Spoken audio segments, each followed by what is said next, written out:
This channel does not promote any violent, harmful, or illegal activities. All content provided by this channel is meant for an educational purpose only. এই মুহূর্তে যে খবরে নজর থাকবে, duplicate voter শনাক্ত করতে নয়া সফটওয়্যার চালু নির্বাচন কমিশন।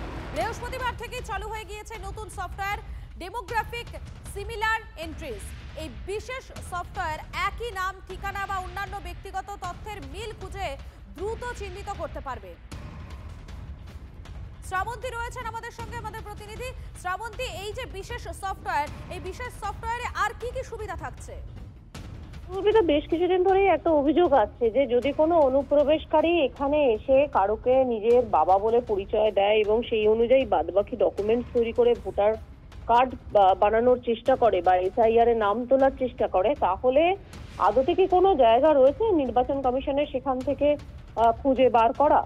বলা যেতে পারে এই অ্যাপ সেই ছাঁকনির কাজ করবে, যেখানে একই ধরনের এন্ট্রি, সিমিলার নাম ইত্যাদি থেকে সহজে সেই ভোটারকে শনাক্ত করা যাবে এবং সেক্ষেত্রে দ্বিতীয়বার পরীক্ষা করার সুযোগ থাকছে।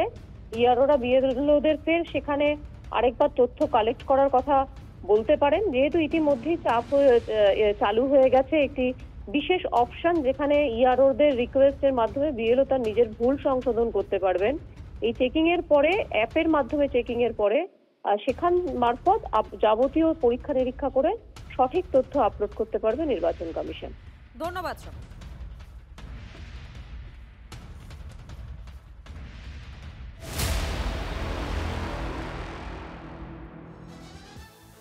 এসআইআর এর কাজ নিয়ে বিএলওদের সতর্ক করল কমিশন। উদ্দেশ্য প্রণোদিত গরমিল করলে কড়া পদক্ষেপ। খবর কমিশন সূত্রে।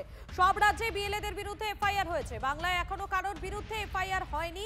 11ই ডিসেম্বরের পর গরমিল ধরা পড়লেই ব্যবস্থা। খবর কমিশন সূত্রে। কৌস্তব রয়েছেন আমাদের সঙ্গে, আমাদের প্রতিনিধি। কৌস্তবের কাছে চলে যাবো।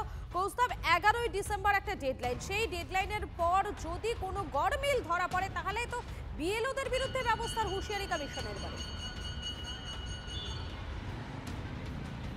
একেবারে দেখো তেমনটাই কিন্তু খবর কমিশন সূত্রে, যে বিএলওদের কিন্তু কার্যত সতর্ক করে রাখলো কমিশন, কারণ সব রাজ্যেই কিন্তু কমিশনের সব রাজ্যেই কিন্তু বিএলওদের বিরুদ্ধে এফআইআর করা হয়েছে। শুধুমাত্র বাংলায় বা এই রাজ্যে এখনও পর্যন্ত কোনো বিএলওদের বিরুদ্ধে এফআইআর করা হয়নি। তবে 11ই ডিসেম্বর একটা ডেডলাইন রয়েছে।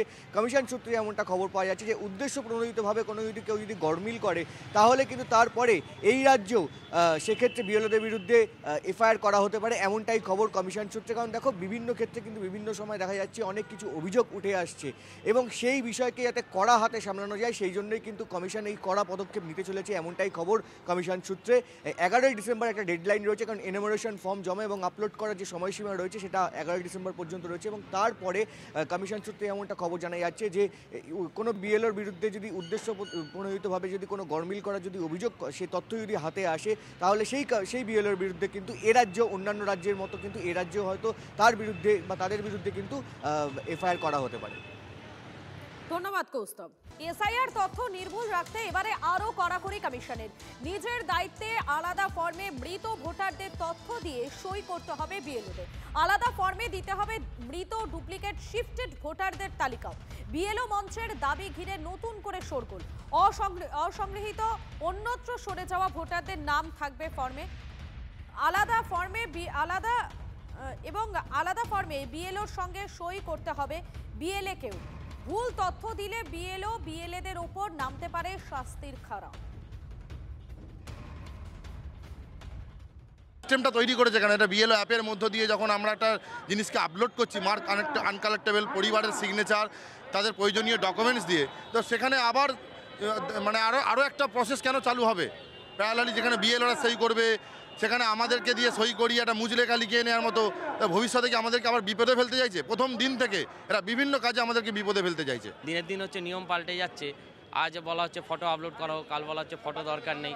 তাতে আমরাও বিপদে পড়ছি, সঙ্গে হচ্ছে সাধারণ পাবলিকও বিপদে পড়ে যাচ্ছে। আমরা সেখানে আপলোড করে দিয়েছি, অনলাইন কাজ করে দিয়েছি, তার উপরে আবার যদি আমাদের সেখানে মুজলেখা দিতে হয়, হার্ড কপি করতে হয়, তার কি দরকার? আমরা তো করে দিয়েছি, সেখান থেকে তো তারা তথ্য পেয়ে যাচ্ছে। ডুবন্ত নৌকার মতনই সেই ডুবন্ত নৌকায় আমাদেরকে বসিয়ে দেওয়া হয়েছে যে আপনারা ডুবে যান আর যা করেন আপনাদের দায়িত্ব। মাঝখানে আমাদের ফেলে দিয়ে বলা হচ্ছে আপনারা এগুলো সই করে দিন, আজকের মধ্যেই করতে হবে, আজকে রাতের মধ্যেই করতে হবে, এইভাবে আমাদেরকে প্রতিনিয়ত চাপে ফেলা হচ্ছে। আমার বুথেই বলছি, একজন আছে সে মারা গেছে, আমাকে লোকের কথায় বিশ্বাস করতে হয়, সে এখানে থাকেই না, বাইরে থাকে আমাদের বোম্বেতে, সে মারা গেছে। তাহলে সে সত্যিই মারা গেছে কিনা বা কী হয়েছে সেটা সেখানকার লোকাল প্রশাসন সেই দায়িত্বটা পালন করবে। এই দায়িত্ব পালন করার জায়গা আমাদের নয়, সেটা চাপিয়ে দেওয়া যাচ্ছে, জোর করে করা হচ্ছে। অবশ্যই, সেই জন্যই তো প্রতিবাদ, সেই জন্যই তো আমরা এখানে জমায়েত হচ্ছি। একদম সঠিক নির্দেশ। বহু ক্ষেত্রে বিএলওরা দায়িত্ব জ্ঞানহীনতার পরিচয় দিয়েছে, কিংবা তৃণমূল কংগ্রেসের ভয়ে যা তা তারা ফর্ম ফিল আপ করিয়ে দিয়েছে। বহু ক্ষেত্রে বুথে একটা লোকও মরেনি এই এত বছরে, 2002 থেকে। এই সমস্ত জিনিস যেগুলো হয়েছে সেগুলোকে সঠিক করার জন্য ইলেকশন কমিশন যে নতুন করে নির্দেশ দিয়েছে, আমি মনে করি সেটা সঠিক নির্দেশ। আমাদের পার্টির এজেন্টরা তারা কি করবেন সেটা নির্বাচন কমিশন ঠিক করে দিতে পারে। নির্বাচন কমিশন আমাদের পার্টির মালিক না। নির্বাচন কমিশন যদি পার্টির মালিক হওয়ার চেষ্টা করে তাহলে কিন্তু কপালে দুঃখ আছে। আপনি বিএলওদের নিয়ে করবেন কি সেটা আপনার বিষয়। আমাদের বিএলএ টুরা তারা যদি দেখে কোনো রকমের ম্যাল প্র্যাকটিস করার চেষ্টা করা হচ্ছে, কোনো ফর্মে কেউ সাইন করবে না। কেন করবে? আপনার অর্ডার নাকি? এটা কি নাকি ইংরেজ ফিরে এসছে নাকি যে ব্রিটিশের অর্ডার মেনে চলতে হবে? ওই মুচলেখা সাভারকাররা দেয়, মুচলেখা তৃণমূল দেবে না। মুচলেখা বিজেপির চরিত্র, তৃণমূল আপনাদের মুচলেখা দেয়নি, কোনোদিনও দেবে না। আপনারা ব্রিটিশের কাছে মুচলেখা দিতেন, তাই মুচলেখাটা আপনাদের বড় পছন্দের।